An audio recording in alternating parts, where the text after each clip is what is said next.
Good evening. So there comes a time in all couples relationships where they have to stop and try something new.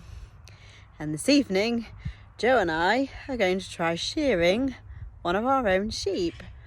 I say Joe and I, Joe's going to be doing the shearing because we've decided to start in a moment perhaps of insanity with our tups. So they're a little bit on the large side for me, so mine will be more of a supervisory and catching escaped animals capacity.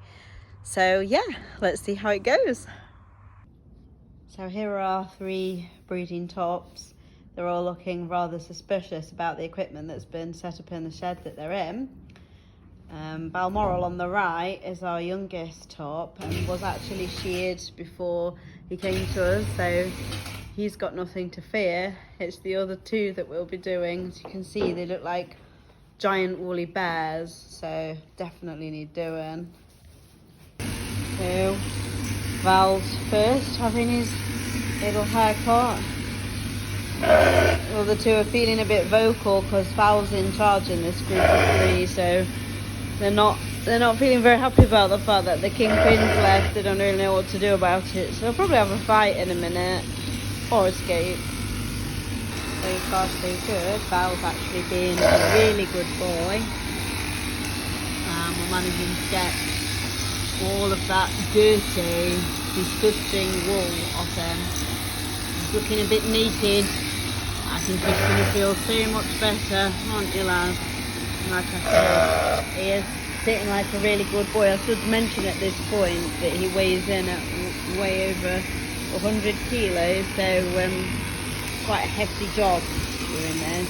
It doesn't help with these guys in the background bashing about and just feeling probably a lack of confidence because he's not in there, but yeah, they're not helping things. But yeah, he's been a really good boy. Finished with these. We moved on to the Jacotis just to get the last few bits off him that we couldn't really get with the shears. I say we, Joe. I've done his face. I've not took it all off because I didn't want to make him look too mean. So he still looks a bit like a teddy bear. Obviously he's considerably reduced in size now than his friends because he's got no wool on, but he's got to feel better for that. Don't think we'll be getting anything for this fleece though. They like it to come off in one piece, and this is kind of like a bit of a jigsaw, but never mind. The top's happy, that's the main thing. So we managed successfully last night to shear top number 1, and now tonight's activity is to shear top number 2. Here's our very woolen candidate. Trying to eat his way out of trouble there, aren't you, Zeb? Just hope you're going to behave yourself, mate.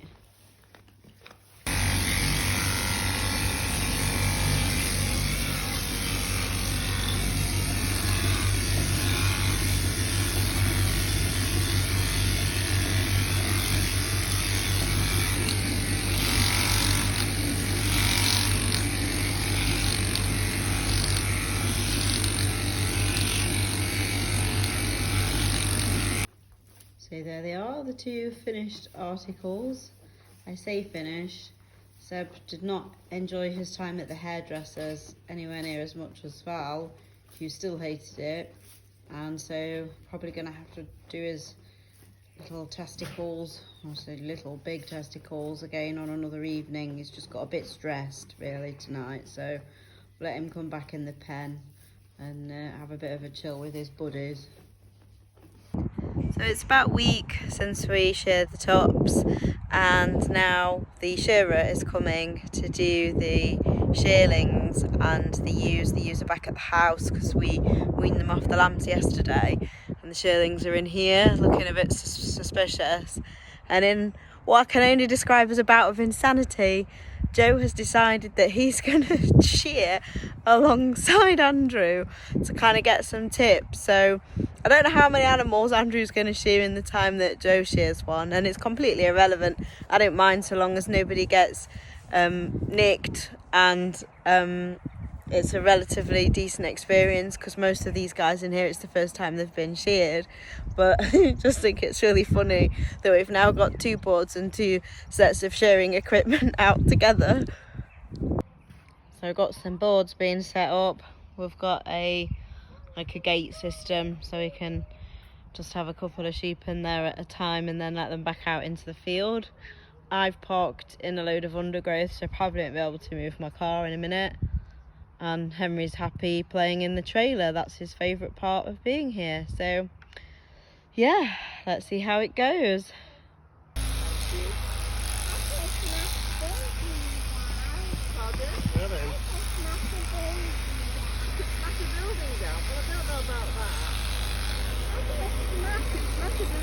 With those things that have a bubble on them, can't you? Those things that have got a chain and then a big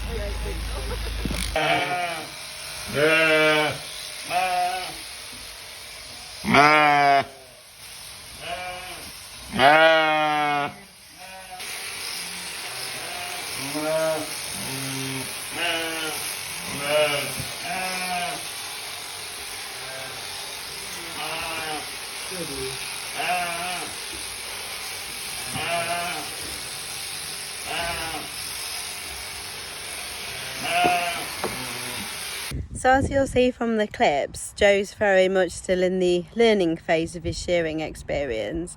However, it's been an absolute godsend having Andrew, who usually does our shearing alongside Joe, so both doing it at the same time, and him being able to kind of like look over and Andrew stopping at times to say, "You all right, mate?" and just kind of checking in with him and really build up on his experience.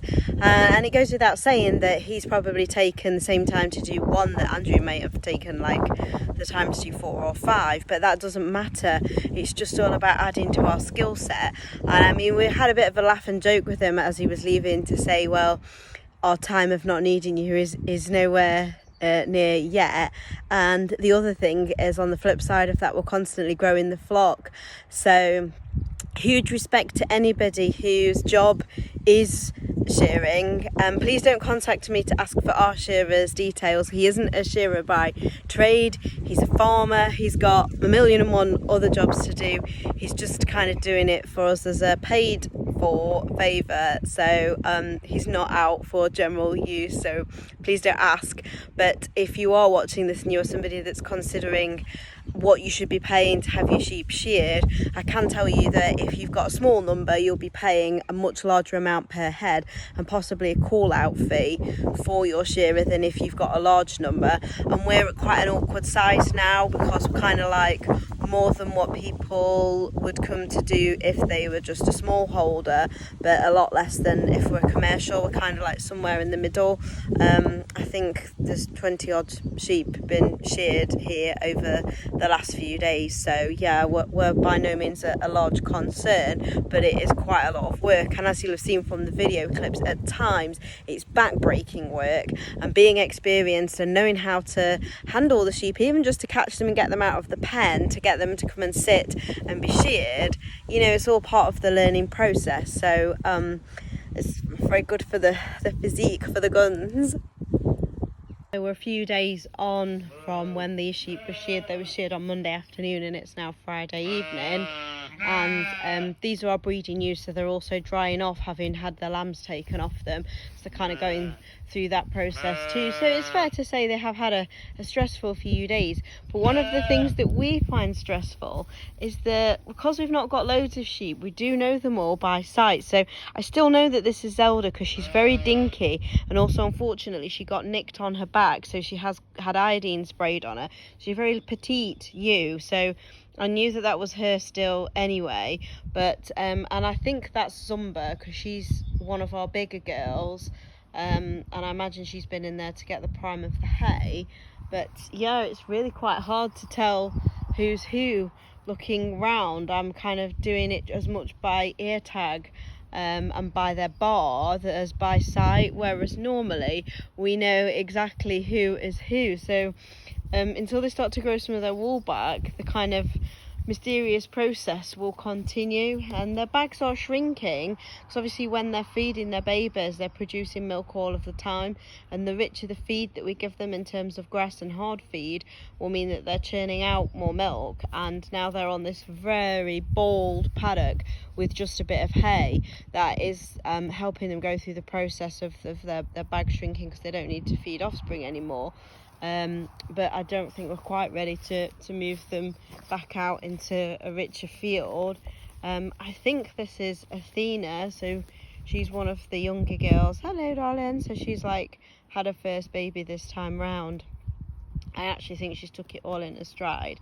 I do have to say, I love it when the sheep have their wool off at this time of year, because you get a really good opportunity to assess the general condition that they're in. So she's held her condition really well, although I would have expected to, because it's only the first time she's lambed, and she only had one small ewe lamb, so I would have expected that. So it would have been a bit of a surprise if not. The sheep that's next to her, I think is Zeta. Yeah, you've got a broken ear where you tore your tag out.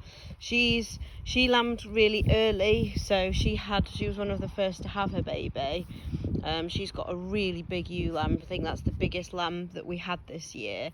And as you can see, she's like, if anything, she's a bit porky. So hopefully this will help her get. You're looking a bit worried, aren't you? A bit more nervous you are. They all really vary in their personality, and like I say, it's funny seeing them like this and kind of having to try to get to know them all over again. It's a little bit mysterious as to who's who. Oh, that's nice. You've got kind of like a bit of a trendy thing going on with, oh, off you go then, with some weeds. I think that's yarrow. She was in really fine fettle. She'd probably benefit from building a bit of condition back up, although it could be Azzy.